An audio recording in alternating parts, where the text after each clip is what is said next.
listeners to the BizBlend podcast where strategy meets soul and we unpack the real stories behind business success, holistic success, actually. I'm your host, Sana, and today's episode is for anyone who is tired of chasing algorithms, probably burning money on advertisements, or wondering why their brand or their business isn't gaining any traction. Now, our guest today is someone who rewrote the rules of marketing. Listeners, meet Dan Shinder. He's the founder of Drum Talk TV, which is a global lifestyle media brand with over, hear it, 1.5 million followers and an average yearly reach of 100 million people, all built organically. No paid ads, no boosted posts, no SEO magic tricks, just brilliant strategy and wildly engaging content. Dan, seems impossible. We'll definitely talk about it. So, listeners, Dan has worked with major brands like Alesis, Den and DJ, and the Rolex Sydney to Hobart Yacht Race. And today he's here to talk about what actually works in marketing in business, the biggest mistakes brands make, and also how to grow a loyal community, maybe with no bikini shots and or those bots required. So with that, Dan, welcome to the show, and it is an honor to have you with us. Thank you, Sana. It's very much an honor to be invited and be with you here. Thank you. And thank you to the listeners as well.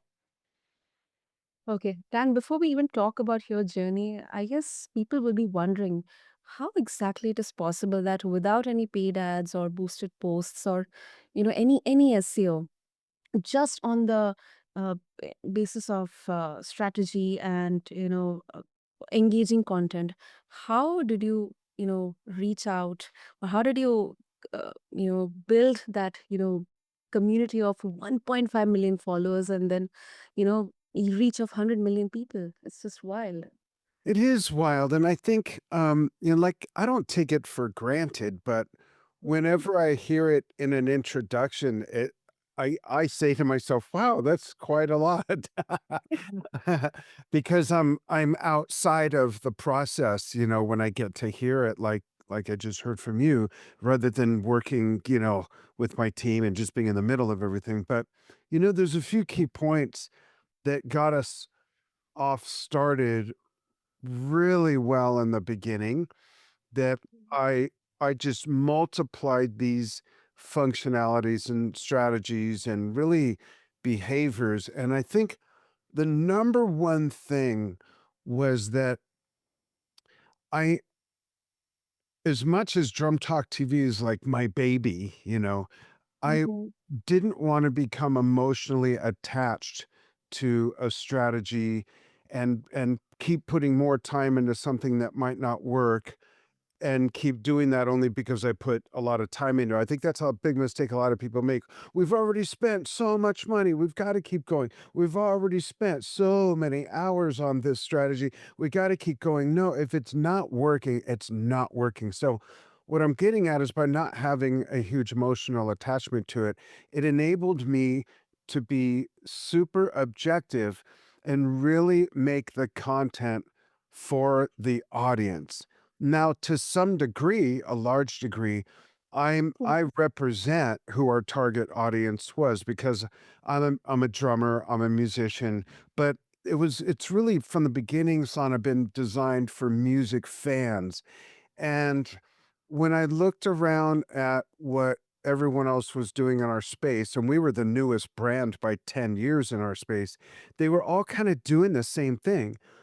And I wanted to do so much more as far as what we covered and the type of content. So, number one, it was really making sure that I could look at our content and not say, oh, we're not going to use that because I don't like it. It's never been about me.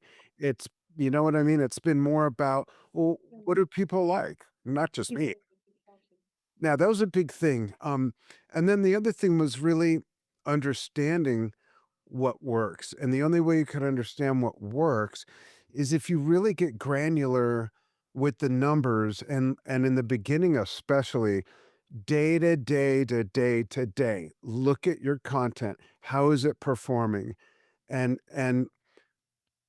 sometimes it's not performing not because it isn't good content, and that's subjective, of course, but not because your audience doesn't like it.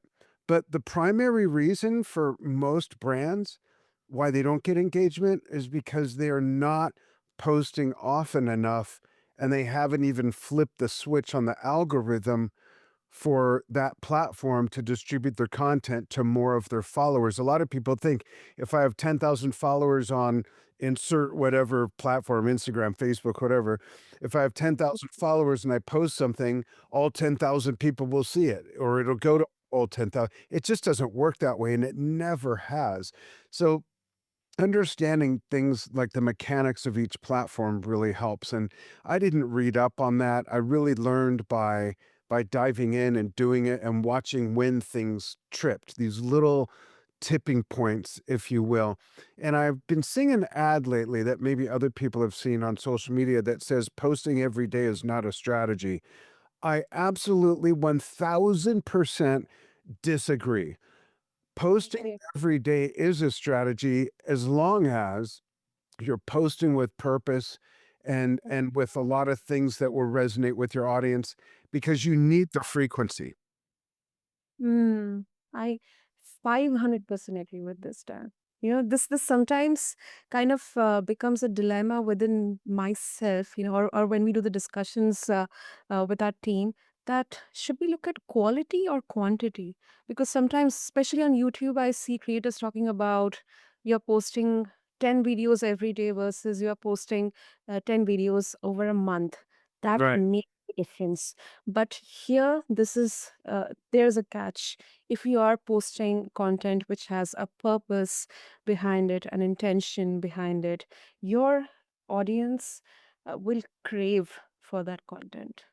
Absolutely. And that criteria I have come up with of what a post should include before you Mhm. schedule it or publish it live is what I call five to keep your brand alive. Number one, to stay present. And that's easy. You just keep posting. But you got to check off at least two or three, if not all of these things for every post. One, you got to stay present.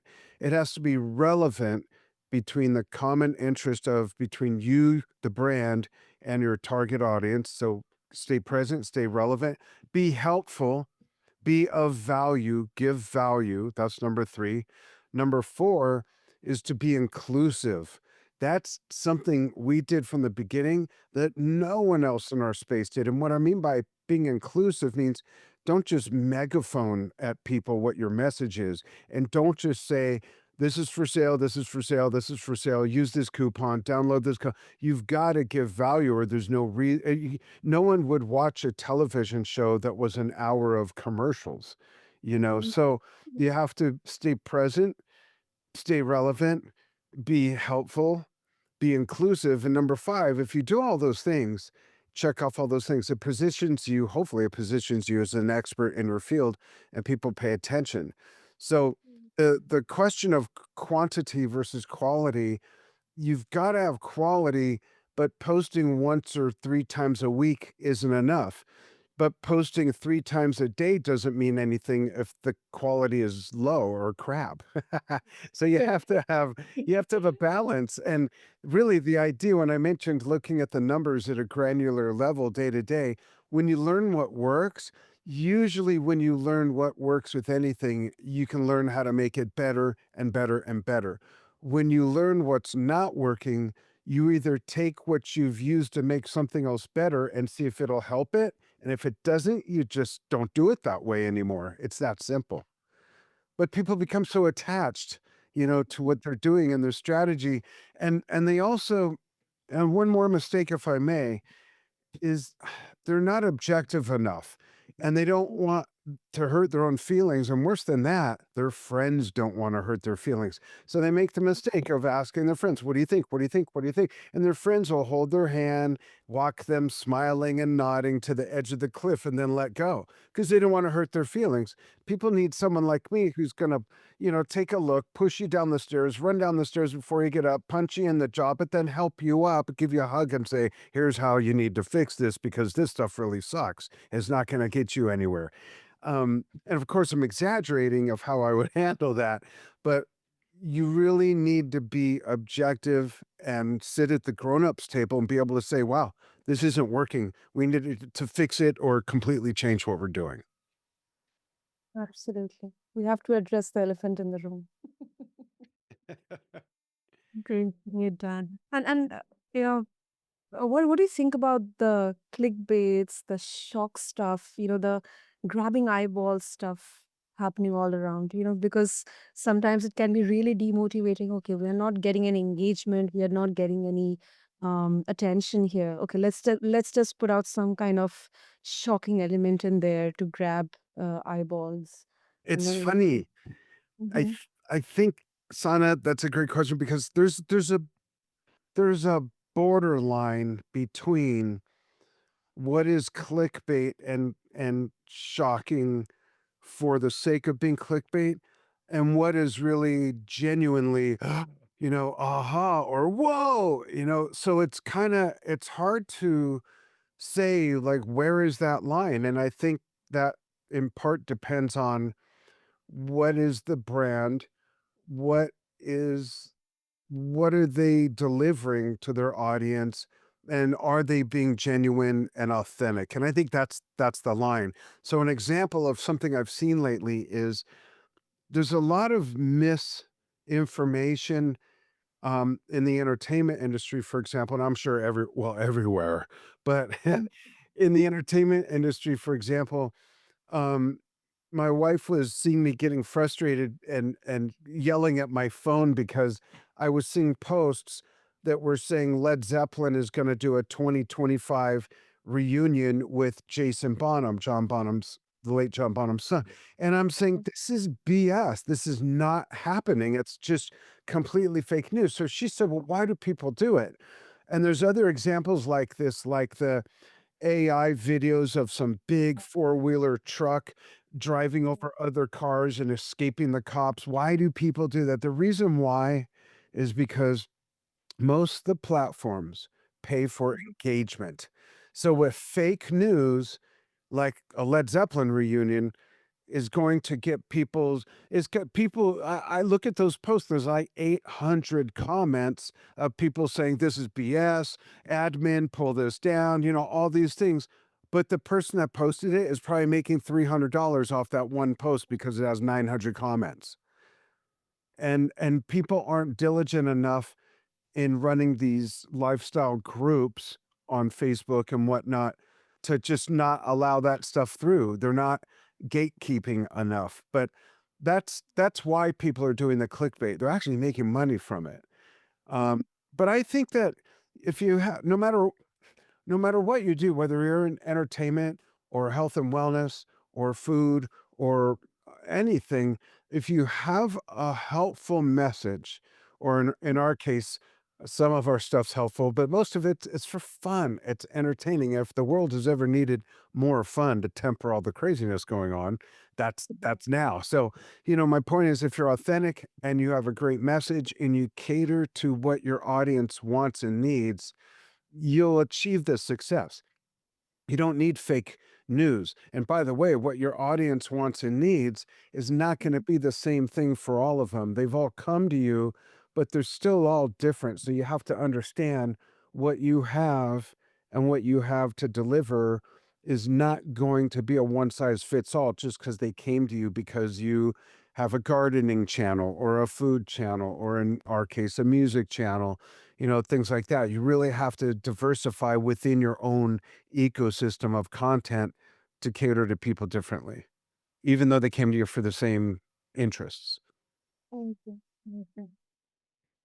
And Dan, any unconventional tactic, any case study Yeah. that you would like to share for Drum Talk TV? Why it worked? Uh, obviously. um, well, let's see.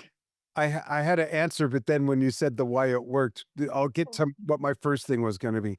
I really think that it's because I didn't I think the biggest mistake right now in content marketing is that everyone's copying what everyone else is doing, and I mean strategically. Everyone's copying what everyone else is doing because that's what everyone else is doing, so they think it must be the right thing to do. But everyone's copying the person that's failing the test. It's the herd mentality that's watering everything down, and it's just more and more and more not great content out there or not the right strategies. And I'll give you an example, and this is where I was going when you started to ask like any off the wall strategies. My biggest one is the whole hashtag thing. People are Okay. overusing and misusing hashtags. And when people argue with me about it, I say, well, let me ask you a question. I we didn't even use hashtags for the first 5 years. Not one hashtag for the first 5 years, and we had 750,000 followers. So how are you going to tell me, excuse me, how important hashtags are? That's number one. Number two, the biggest, the other mistake people are making with hashtags, and this is where people are going to throw stuff at me and think I'm crazy. But remember, I'm the one with 1.5 million fans, and we reach 100 million people a year online on average without spending money. I tell people when they use generic hashtags, like hashtag, and I don't mean to offend anybody if anyone's doing this. I'm here to help, okay? But like in music, hashtag rock, hashtag drums, hashtag concert, hashtag jazz, or in business, hashtag entrepreneur, hashtag podcast, hashtag thought leader, hashtag whatever. In automobiles, hashtag Corvette, hashtag Ford, generic hashtags do nothing for a post. Nothing for a post. And here's why. This is where people are like, okay, this guy is way out to lunch. Think about this for a moment, folks. This is where uncommon sense and logical thinking comes in, okay? Let's say we use hashtag entrepreneur. Let's pick a popular hashtag. If Mhm. 400,000 people on YouTube, or a 400,000 people on Instagram, or a 400,000 people on Facebook, for example, or X or whatever, are using hashtag entrepreneur once in 1 week, that's 400,000 posts with the hashtag entrepreneur. So I ask people, how do you think it's going to help your post if you use hashtag entrepreneur? And no one's been able to give me an answer because there isn't one. They think it's going to ride some magical wave and their post is going to be discovered somehow through some magical pixie dust because it's, quote, trending. But if there's 400,000 other posts out there that week with that hashtag, it's just another grain of sand on that beach. And folks, if you don't believe me, search a popular hashtag of your own, a generic hashtag that you've used, and see how many of your posts come up. And if you do it on your own device, you might get a post or three of your own because it's cached. But hopefully this logic makes sense. So, A, we didn't use hashtags the first 5 years and we had 700 and something thousand followers. And when we did start using them, we brand them. So, for instance, if we're going to use, let's just take music as an example. Our company is Drum Talk TV. So, if we take the acronym DTTV, or the Mhm. initials DTTV. If we're talking about jazz, if we're talking about rock, if we're talking about concerts, if we're talking about music news, we put DTTV in front of it. Guess what? No one else is using that post. I mean, that hashtag. That means if someone searches that hashtag or clicks on it, it's only going to bring up Drum Talk TV's post. Now, there's another benefit in the back end in Meta for Facebook and Instagram, or in the back end of any other platform, we can search our own hashtags and see which posts are performing better, and then analyze that and say, oh, well, this one's doing better because Sally did the interview instead of Dan, and Sally's much better looking and better well spoken than Dan. So that's why that one did better. Or it was a bigger artist, or the playing in it was just better. And that's the benefit of using branded hashtags so that you can search them on your own and see how they're doing, but so that it only ties your content to your content. And it's not just hashtag entrepreneur getting lost in a sea of hundreds and thousands. How many posts do you think over the last, let's just say 2 years, have hashtag entrepreneur on Facebook, Instagram, YouTube, Yeah. LinkedIn, X? Mhm. So if someone Googles it, they're gonna pull up, results from every platform where it's ever. I mean, the whole thing's funny, but people are doing that because everyone's doing it. That's what I must do, what everyone's doing. Doesn't That's not strategic. Wow. This is golden. This is golden, Dan. And, Thanks. and I think the same with the keywords as well. If we talk about SEO stuff and all or If ads. Yeah, that's a good question because the interesting thing about, YouTube is that, they used to have meta tags that worked a certain way, and then they got rid of those. So really, your quote SEO should go into the title and description of whatever the content is. So if it's a video on YouTube, when you title it, obviously the title should make sense to what the content is and it should be catchy, whatever that means. But it should also have one or two keywords that you think people might Yes. search for. And Mhm. then the same thing with the body, the description should be laced with words or phrases that you think people would Mm. search that would bring them to your video. And of course, words and phrases that are relevant. As far as buying AdSense and buying keywords, honestly, I don't have an opinion on that because we've never done it and I don't feel we need to. I just don't see, like, I'm not the type of person that says, "Well, we've averaged an average reach of 100 million people a year for 12 years. Let's spend money on AdWords and reach 300 million." Like, I'm just not motivated to spend money on that whatsoever. Hmm. Brilliant, brilliant, Dan. So, unfortunately, we have a time constraint, but for our listeners, especially all the entrepreneurs and founders out there, what advice can you give to someone who has turned their passion into a brand, but they are feeling kind of clueless or stuck trying to scale it into a sustainable business? Say that again? Sorry. Right. I wanna make sure I understand. Okay, what advice would you give to someone who has turned their passion into a brand? Hmm. They are kind of clueless, in how to scale it to a sustainable business. Number 1, always be learning. I'm 62, and I listen to 3 audiobooks on business a month, and I listen to them twice in a row. Always, always be learning. Always learn from people. Never learn from someone who hasn't done what you want to do. If people are telling you that won't work, don't. If they haven't done it, they have no information that's of value for you. But on the other hand, also be willing to learn little nuggets from your peers who are not bazillionaires yet and maybe not super successful yet, but just seem to have sound information and not just throwing stuff against the wall. That's number one. Always be learning, always be curious, try different things and go to sources that have information that have proven to be of value. And I happen to teach how I've done all this. I have a course that teaches all this, and people can reach out if they're interested. But I'm also happy to just answer questions if people have questions. I love doing mentoring and sharing my experience because I started my course so that I could teach other people how to do what I've done so they could thrive doing what they love, helping other people.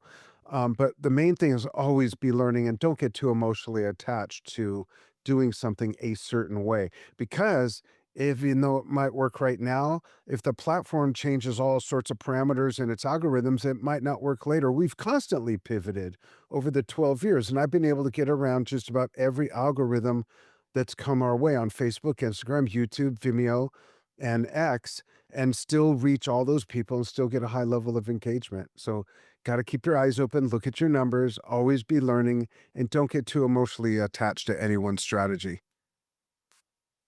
Those are golden. Those are golden, Dan. And of course, if our listeners would like to get a hold of you and the brilliant, wisdom, the knowledge you're offering through your course, what's the best way to do that? I have a website that is, of course, there's drumtalktv.com, but to get a hold of me to really learn about this stuff, even if you just want to ask questions, go to advancedsocialmarketing.com and you can email me directly at dan@advancedsocialmarketing.com. And those only go to me. I'm the one that answers all those emails. And I'd be happy to answer questions. And if a question's too deep to answer via email, I'll set up a call with people. And I don't do phone calls. I do face-to-face Zoom calls. I think I rarely use my phone as a phone anymore. So I'm really accessible and happy to help people out, no matter where you are in your journey, because um, we can all help each other. You know. Masterclass. This was definitely a masterclass, Dan. Some of the most basics, yet I think Thank you. often overlooked stuff you shared with us. And thank you so much for proving that you just don't need to chase trends or hashtags to build something timeless. I think we need to lead with value, creativity, Yes. of course, consistency. Absolutely. Value, value, value. Thank you. To all the listeners, if you are looking to grow your brand or rethink your strategy or maybe do a course correction in between or finally stop throwing money at ads that don't convert, just refer to the show notes. I'll have all the links in there, which Dan shared along with this episode on your favorite podcast platform. And of course, until next time, keep blending strategy with heart right here on BizBlend. Thank you.